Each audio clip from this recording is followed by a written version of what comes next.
Olá pessoal, bom dia! Aqui é o professor Éder e eu estou gravando esse vídeo para falar das atividades de hoje, quinta-feira, dia 13 de maio de 2021.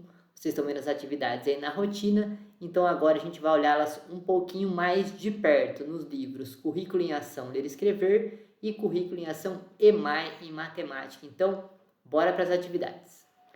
Já estou aqui com o livro Currículo em Ação, Ler e Escrever na página 16, atividade 2A, leitura reflexiva do texto A Bruxa e o Caldeirão. Então vocês vão ler o conto do José Leão Machado e completar as lacunas com as palavras indicadas nos parênteses, fazendo os ajustes de acordo com o texto. Então tem o texto aqui, conforme vocês estão vendo. Vocês vão fazer a leitura. Eu não vou fazer a leitura agora para o vídeo não ficar muito longo. E na página seguinte, página 17, aqui no comecinho dela, tem esse trecho que, olha só, a gente tem os verbos, essas palavras que normalmente, em geral, indicam ações de personagens. E essas ações têm que combinar com o personagem e combinar com o tempo em que elas passam. Lembra? No passado, que já aconteceu, no presente, que está acontecendo agora, ou no futuro, que ainda vai acontecer. Então, os verbos estão todos aí. Nesse caso, como a história já passou, uma história antiga, são todos no passado.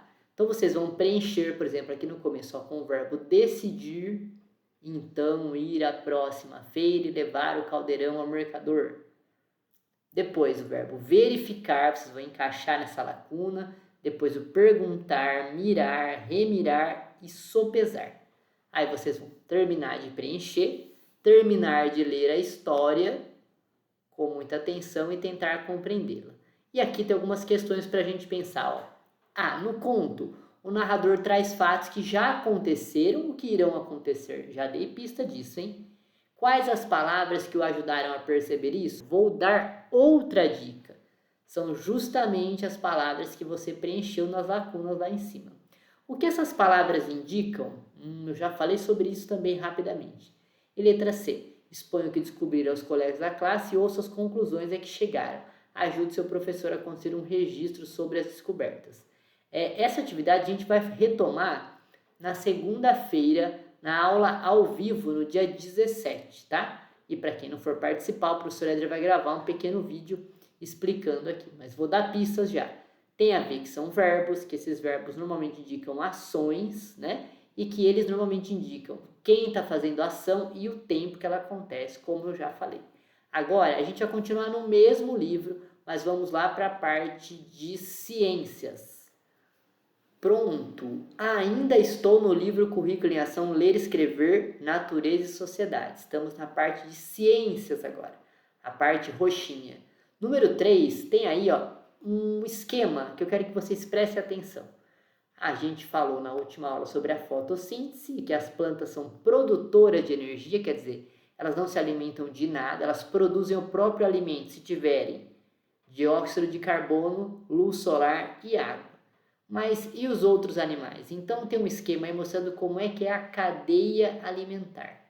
Produtores, que são plantas, consumidores e decompositores. Entre os consumidores a gente tem 3 classes, que são os herbívoros, animais que comem apenas plantas, frutas, vegetais, carnívoros, que como o próprio nome indica, eles se alimentam de carne, e os onívoros, que se alimentam das duas coisas. E depois disso nós temos os decompositores, que são as bactérias e fungos, que se alimentam dos restos mortais e das coisas que estragam na natureza, frutas, enfim, né? Corpos, cadáveres e tudo mais. Tem um pequeno texto aqui para ajudar a gente a entender esse esquema, eu vou ler com vocês rapidamente. Componentes do ecossistema. Cada ser vivo do ecossistema tem um papel importante, seja como produtor, consumidor ou decompositor. As plantas são as produtoras, elas geram seu próprio alimento por meio de um processo chamado fotossíntese. Os animais, e neles estão incluídos os seres humanos, são os consumidores, eles consomem plantas ou outros animais. As bactérias e outros seres vivos causam deterioração, são os decompositores. Eles se alimentam dos resíduos orgânicos de plantas e de animais e contribuem para a fertilização do solo, pois liberam nutrientes que fazem as plantas crescerem. Os organismos produtores são chamados de autótrofos, pois geram seu próprio alimento. Os consumidores e decompositores são chamados de heterótrofos, pois se alimentam de outros organismos. Os consumidores podem ser herbívoros, carnívoros e onívoros. Herbívoros são aqueles que se alimentam apenas de vegetais, como o boi, o elefante, as borboletas, o veado, por exemplo. Já os carnívoros são aqueles que se alimentam apenas de outros animais, como leão, tigre, tubarão, onça. Os onívoros são os que se alimentam de tudo, comem vegetais e também outros animais. Nós somos animais onívoros, assim como o porco, o lobo-guará, o jabuti, entre outros. Então, essa é a atividade de ciência sobre a cadeia alimentar. Agora a gente vai dar uma passadinha no outro livro, no currículo em ação do EMAI. Vamos lá. Bom, pessoal, aqui estamos no EMAI, na página 14. A número 1 está pedindo assim, ó. Recorte as fichas do anexo 1 e compõe os seguintes números. O professor Éder estava observando aqui no meu livro Currículo em Ação em Matemática, e esse anexo não tem essas fichas que deveriam ter. Então, o que vocês vão fazer? Vocês vão montar esses números aí mesmo, nas linhas abaixo, né? O 55, o 92, o 327 e o 619, além do 903. E vocês vão anotá-los abaixo. A número 2 pergunta quais fichas você utilizou para compor o número 619 e o número 903. Como essas fichas não estão disponíveis no currículo em ação, o professor Éder vai pedir para vocês não fazerem essa questão número 2 e hoje eu vou colocar um vídeo com as fichas sobrepostas que deveriam estar no livro para vocês entenderem do que se trata, certo? Pessoal, só para vocês saberem, as fichas que deveriam estar no livro de vocês são essas daqui, ó, do anexo 1, 1.2. Então, nós temos as fichas sobrepostas das unidades, das dezenas, centenas e unidades de milhar. Então, vou mostrar aqui. Então, olha só, tem uma ficha do 1 ao 9. Depois, tem das dezenas, 10, 20, 30, até o 90. Mesma coisa das centenas, dos 100, 200, 300, até o 900.